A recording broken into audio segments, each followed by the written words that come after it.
If we take time to understand our customers and our personal relationships, it really boils down to team. How many of you agree that it's all about team?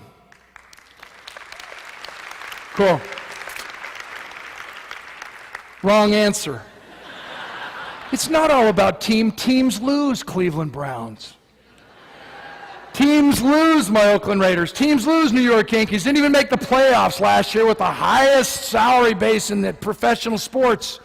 Are there companies going bankrupt right now as we sit in this ballroom?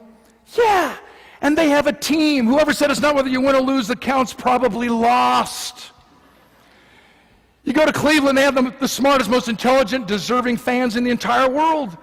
Home of the Rock and Roll Hall of Fame. I love Cleveland. Their fans deserve more. A couple of years ago, the Cleveland Indians only needed to win one more game to go to the World Series. They lose 3 in a row. There's a new bumper sticker, Go Browns, and take the Indians with you.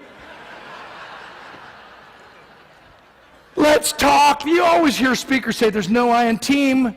I didn't know it was a spelling bee. There's no I in team, but teams lose. And if you want to play the spelling bee game, I'll play it. No I in team, but there's 2 I's in winning. First I represents independent individual preparation. A commitment to 7 C's, clarity. My involvement with Chicken Soup, everybody wants to know, what's the secret? What's the secret? I want to write a new book. There's no secret. It's being clear about what we want and attracting it. And if we don't like what we're attracting, change what's attracting it. 7 C's, the law of attraction, intention. Clarity, character, confidence, consistency, change. Cause, once you answer why, figuring out the how-to is pretty simple. Chemistry, at the end of the day, it's not what you do, it's who you do it with. Second I in winning represents interdependent collaboration, which is a commitment to 3 more C's. I call these 10 C's the 10 commitments. I tell people that all we have to do is live the 10 commitments, and we create winning families, winning organizations, winning companies, winning relationships, winning schools. The last 3, contribution, giving it everything we've got when less would be sufficient. Cohesion, making everybody else around us better, so when they leave, they say, I like me best when I'm with you, I want to see you again. And the 10th C, the 10th commitment, conclusion, focus and finish. Anybody can make a presentation. The idea is to close the deal. To help you understand the difference between a winning team and a losing team, knowing that the winning teams now have more I players than the losing teams, that yes, you were right, it is about team, but the teams that win have the greatest number of individual I players on them. Realizing that I've been to Super Bowl locker rooms right before kickoff, and the silent prayer of every athlete is, please don't let me be the weak link. Please don't let them run 95 yards through my 3 feet of real estate to score the winning touchdown to defeat my team. Please don't let me be the wuss. Don't let me be the weak link. Don't let me be the weak franchisee. Don't let me be the one that badmouths the entire brand that all of you have worked so hard to elevate to that highest level. Understanding the power of the I in team. Let me take you to the National Football League and quickly in comparison contrast 2 teams, first place and last place. So that when you leave the convention today, you will be better equipped to answer once and for all, why are you here? Why? Knowing that once we answer why, figuring out the how to is pretty simple. Who is here from Florida? Cool. In the early 1990s, the Tampa Bay Buccaneers were the worst team in professional sports. Not just football, basketball, badminton.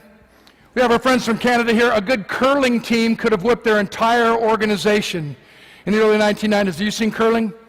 Apparently a couple of drunk Canadians went into a Yukon bar and said, hey, we can make the Olympics. Let's combine housework with bowling, and at least we'll never be accused of using performance-enhancing drugs. Congratulations, Canada. A good curling team could have whooped the entire Tampa Bay organization. They lost 13 games in a row, and their coach, John McKay, thank God he had a sense of humor. After their 13th loss, the sportscaster says, so coach, how do you feel about the execution of your team? He said, I'm all for it. Walk with me through the headquarters office door of the Tampa Bay Buccaneers. That year they lost every single game. Last place, coagulated group of losers, and the saddest thing, no one cared, not even ownership cared, and they have a team.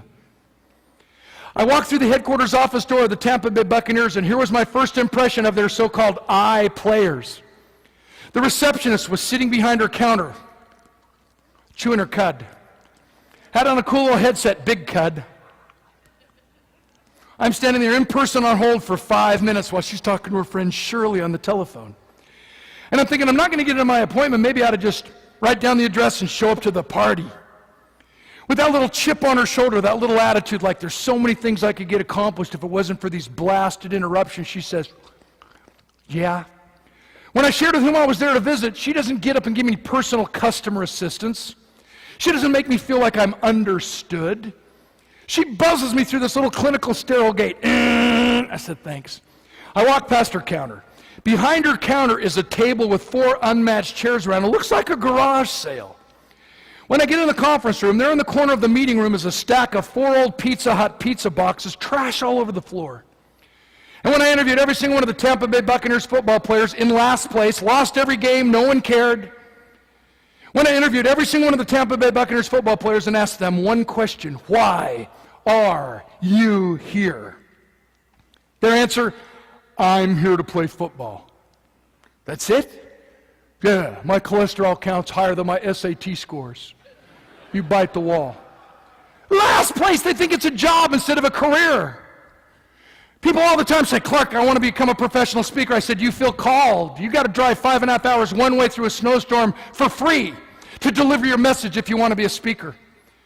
We have to answer why, then figuring out the how-to is pretty simple. Last place, coagulated group of losers. Why? It's just a job. I need a better job. I'm just going to change jobs. Comparison, contrast, last place Tampa Bay with first place Dallas Cowboys in the same season in the same week. Anybody here a Dallas Cowboy fan? Hey, we got 2,000 folks and we hear a little, whoo! I'm disappointed. In years past, didn't matter if I was in Brazil or Belgium. I say, is there a Cowboy fan in the house? You'd think you're in a cattle drive. They're like, woo! Wah! And now you're just looking at me like, if we could just get all the guys out of jail on the same weekend, we could win. Let's talk. Do you know how tough it must be to be a Dallas Cowboy these days? They're all on probation. They can't even huddle up. They can't affiliate with known felons, so they're stuck on the sideline. Where do I go this time? Stay further away from me. The frequency on my ankle bracelet's really acting up, man. Where do we go?